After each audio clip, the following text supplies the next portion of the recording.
मंत्री जी ने कहा भागिएगा नहीं, मैं बिल्कुल बैठ के आपकी एक एक बात को सुनूंगा मंत्री जी, ध्यान से सुनूंगा। जितनी बात मैंने कही है उसका पूरा जवाब दीजिएगा, और अगर आप जवाब नहीं दे पाएंगे तो मुझे भी उस वक्त बोलने का अवसर दीजिएगा। आप ही अकेले बोलने का अधिकार रखते हैं, ऐसा नहीं होना चाहिए। और दूसरी बात मान्यवर, दूसरी बात, इस समय भगौड़ा कौन है, ट्रंप की गुलामी कौन कर रहा है, पूरा देश देख रहा है। सारी व्यवस्था करेंगे, जेल के सीटों में रहोगे और रहे और रहोगे। नहीं बोल सकते, आप सीधे बात नहीं करेंगे माननीय सदस्य, आप सीधे बात नहीं करेंगे, आप सीधे बात नहीं करेंगे। आप पीठ को संबोधित करिए, आप पीठ को संबोधित करिए। ये आमने सामने बहस का मुद्दा नहीं है। आप संसद में हैं माननीय संजय सिंह, माननीय सदस्य, आप पीठ को संबोधित करिए। आप इस तरह से बात नहीं कर सकते। जो युद्ध चल रहा है इजराइल और अमेरिका और ईरान के बीच में, आप क्यों इजराइल की चमचागिरी में खड़े हो गए, जिसके कारण से हिंदुस्तान को आज गैस का संकट भुगतना पड़ रहा है। पूरा देश लाइन में खड़ा है, गांव लाइन में खड़ा है, शहर लाइन में खड़ा है, एक एक इलाका लाइन में खड़ा है। होटल बंद हो रहे हैं मान्यवर, मोरवी के अंदर गुजरात में टाइल्स की फैक्ट्रियां बंद हो रही है मान्यवर। आपने क्या हालत की है। आप राज्यों के साथ न्याय नहीं करते, आप ग्रामीण व्यवस्था के साथ न्याय नहीं करते। आपने बनारस के अंदर 4200 एकड़ जमीन वहां के किसानों की जबरन कब्जा की। 2013 का जो अधिकरण का नियम है, वो नियम आपने लागू नहीं किया। वहां लाठियों से किसानों को पीट के प्रधानमंत्री के संसदीय क्षेत्र में जमीनें कब्जा करने का काम आपने किया। और ग्रामीण विकास के नाम पर आपने इस देश के गांव में रहने वाली जनता को लगातार धोखा देने का काम किया है, लगातार उनको ठगने का काम किया है। माननीय सदस्य श्री संजय सिंह, 9 मिनट्स। धन्यवाद मान्यवर। आपने ग्रामीण विकास जैसे महत्वपूर्ण मंत्रालय के विषय पर मुझे अपनी बात कहने का मौका दिया। मान्यवर, मैं अदम गोंडवी जी की चंद लाइनों से अपनी बात शुरू करना चाहता हूं कि तुम्हारी फाइलों में गांव का मौसम गुलाबी है, तुम्हारी फाइलों में गांव का मौसम गुलाबी है, मगर ये आंकड़े झूठे हैं, ये दावा किताबी है। सर, भारत की सरकार ने जब विकसित भारत की कल्पना की है तो उस कल्पना के तहत गांव को कहां रखा है, आपके माध्यम से यह देश को मालूम होना चाहिए।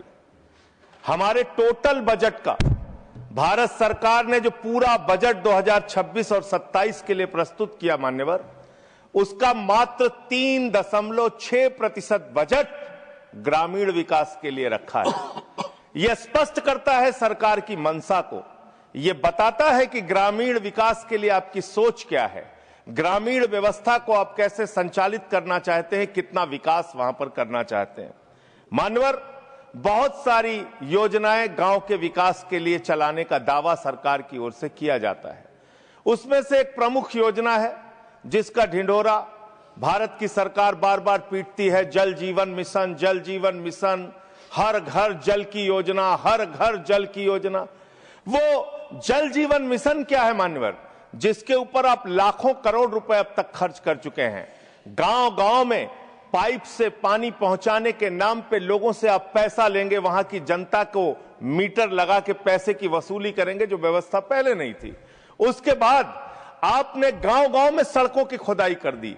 जो ग्रामीण व्यवस्था के अंदर जिला पंचायत से सड़क बनी थी, ग्राम सभा से सड़क बनी थी, जो गांव के विकास के लिए पैसा लगा था, उसको जल जीवन मिशन के तहत सड़कें खोद के, गांव के रास्ते खोद के उसको बर्बाद करने का काम किया गया। तो जल जीवन मिशन जन जीवन को अस्त व्यस्त कर रहा है।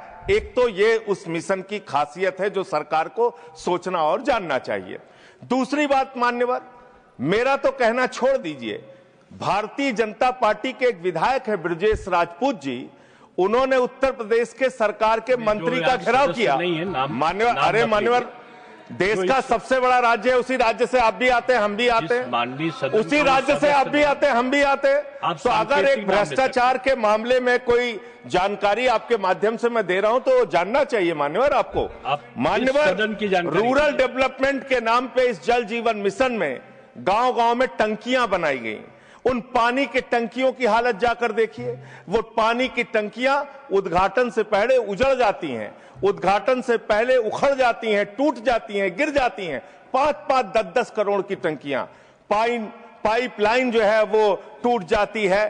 तो मैंने तो इसका मामला सबसे पहले उठाया था, तब सरकार ने हमारी बात नहीं सुनी, कई मुकदमे मेरे ऊपर उल्टा करा दिया। लेकिन इनके एक विधायक ने मान्यवर अपने ही मंत्री का घेराव कर लिया, विजयेश राजपूत जी ने,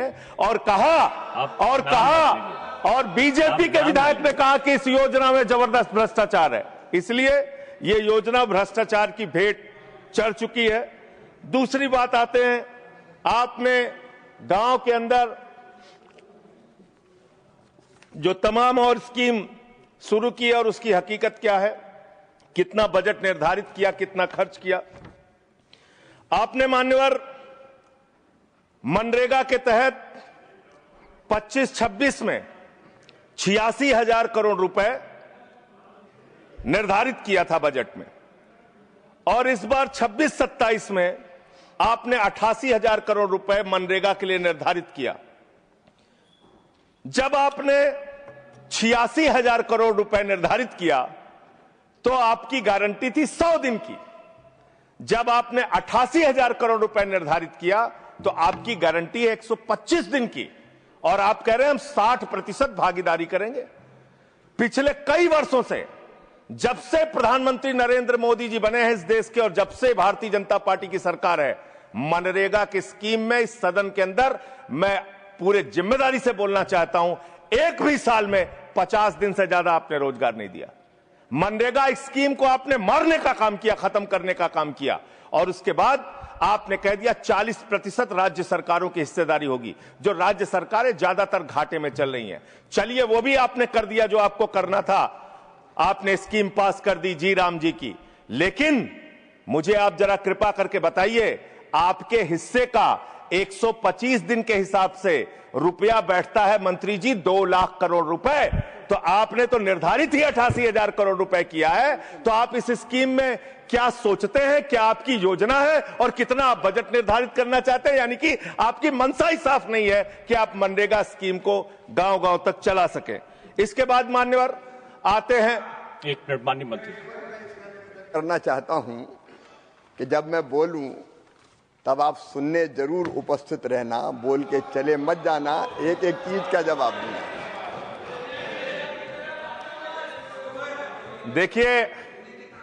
देखिए मान्यवर, भगौड़ा इस समय कौन है पूरा देश जान रहा है।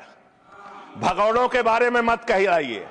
देश का प्रधानमंत्री गैस के संकट के इस समय में किस गुफा में छुपा हुआ है, पहले उसको निकाल के लाइए। पहले उसको निकाल के लाइए। प्रधानमंत्री किस गुफा में छुपे हुए हैं? प्रधानमंत्री के बारे में आप हमारे ऊपर टिप्पणी कर रहे हैं, का प्रयोग नहीं करेंगे। आप हमारे ऊपर टिप्पणी कर रहे हैं, ये आप हमारे ऊपर टिप्पणी कर रहे हैं। पूरा देश गैस की लाइनों में खड़ा है, यहाँ पर शामिल प्रधानमंत्री गुफा में छिपे हुए हैं। प्रधानमंत्री को निकाल के लाइए, प्रधानमंत्री को निकाल के लाइए। मुद्दों पे बात नहीं करेंगे। इस्तेमाल किया है, ये शब्द ठीक नहीं है। अरे मान्यवर, आप मेरा समय जा रहा है। मान्यवर महोदय, मान्यवर मेरा समय जा रहा है, कृपा करके समय। जी राम जी पर रात को 1:30 बजे तक मैंने चर्चा सुनी, और जब उत्तर देने की बारी आई तो विपक्ष भाग गया था। इसलिए मैं निवेदन कर रहा हूं कि रहना जरूर, एक एक चीज का जवाब दूंगा, एक एक चीज का। दूसरी चीज है, जो भगोड़ा शब्द है उसको उसमें शामिल नहीं करेंगे। जी मान्यवर, बात करते हैं ग्रामीण विकास की। आप बात कर रहे हैं, उज्ज्वला स्कीम के तहत 8 से 10 करोड़ सिलेंडर गांव में आपने बांटे हैं, और 10 से 11 करोड़ सिलेंडर के कनेक्शन लोगों ने अपने आप से लिए हैं। 21 करोड़ सिलेंडर के कनेक्शन गांवों में हैं। मैं आपके माध्यम से इस सरकार से पूछना चाहता हूं, मध्य एशिया के अंदर जो युद्ध चल रहा है इजराइल और अमेरिका और ईरान के बीच में, आप क्यों इजराइल की चमचागिरी में खड़े हो गए, जिसके कारण से हिंदुस्तान को आज गैस का संकट भुगतना पड़ रहा है। पूरा देश लाइन में खड़ा है, गांव लाइन में खड़ा है, शहर लाइन में खड़ा है, एक एक इलाका लाइन में खड़ा है।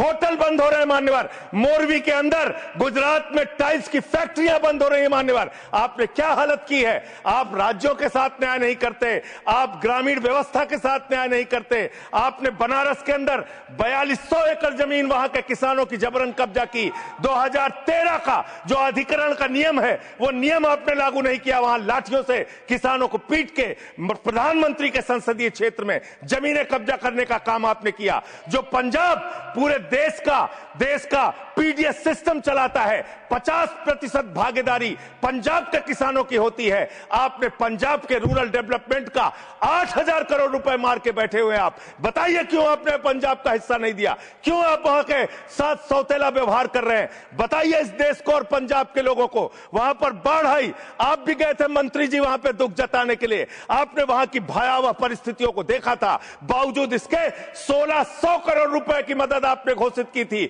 16 पैसे आपने पंजाब को नहीं दिए। 16 पैसे। यह आपकी दुर्भावनापूर्ण नीति है जो राज्यों को भुगतनी पड़ रही है, जो देश को भुगतनी पड़ रही है। और ग्रामीण विकास के नाम पर आपने इस देश के गांव में रहने वाली जनता को लगातार धोखा देने का काम किया है, लगातार उनको ठगने का काम किया है। चाहे वो आंगनबाड़ी की स्कीम हो, आंगनबाड़ी की कार्यकर्तियां, हर काम में उनको आप लगा देते हैं, लेकिन आप उनको पैसा देने के नाम पर आपको हंसी आएगी, हंसी आएगी, हंसी आएगी।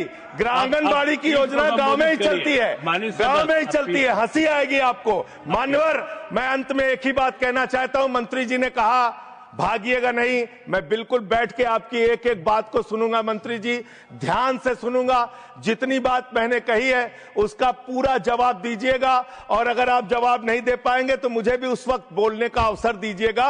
आप ही अकेले बोलने का अधिकार रखते हैं, ऐसा नहीं होना चाहिए। और दूसरी बात मान्यवर, दूसरी बात, इस समय भगौड़ा कौन है, ट्रंप की गुलामी कौन कर रहा है, पूरा देश देख रहा है। माननीय, जो भी चर्चा के दौरान जो भी सदस्य असंसदीय शब्द आया होगा वो शामिल नहीं होगा चर्चा में, नहीं आएगा। लेकिन आजकल जो व्यवस्था है वो दूर संचार के माध्यम से चली जाती है, इसलिए ये भी व्यवस्था होनी चाहिए कि जिसको रिकॉर्ड में नहीं लिया है वो बाहर भी नहीं जाएगा। अब आपने किस चीज को कहा? जिस चीज को सारी व्यवस्था करेंगे, जेल के शिक्षों में रहोगे और रहे और रहोगे। नहीं बोल सकते। आप सीधे बात नहीं करेंगे माननीय सदस्य, आप सीधे बात नहीं करेंगे, आप सीधे बात नहीं करेंगे। आप पीठ को संबोधित करिए, आप पीठ को संबोधित करिए। ये आमने सामने बहस का मुद्दा नहीं है। आप संसद में हैं। माननीय संजय सिंह, माननीय सदस्य, आप पीठ को संबोधित करिए। आप इस तरह से बात नहीं कर सकते। Next speaker Shri P Sunil जी।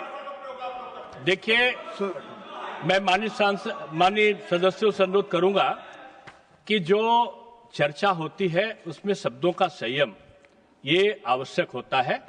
आरोप लगाने पे मनाही नहीं है, लेकिन आरोपों की भी एक सीमा होती है शब्दों की, उसका पालन करना होगा। और जो इस प्रकार के शब्द आए होंगे जिनमें आपत्ति हो सकती है वो सम्मिलित नहीं होंगे। और दूसरा एक और अनुरोध साथ में है कि हम लोग सोशल मीडिया का, जैसे आपने जिक्र किया, सोशल मीडिया पे हम लोग जो यहाँ पर वक्तव्य होते हैं उनको देते हैं, और किसी व्यक्ति विशेष के बारे में हम कुछ विश्लेषण लगाते हैं तो वो वहाँ पर उपस्थित नहीं होते। लेकिन सोशल मीडिया में जब वो चलता है तो कभी माननीय प्रधानमंत्री जी सुनते हुए दिखाई पड़ते हैं, कभी गृह मंत्री। मैं समझता हूँ ये उचित नहीं है। संसदीय व्यवस्थाओं के अंतर्गत वो वही होना चाहिए जो सदन में मौजूद हो। Next Shri P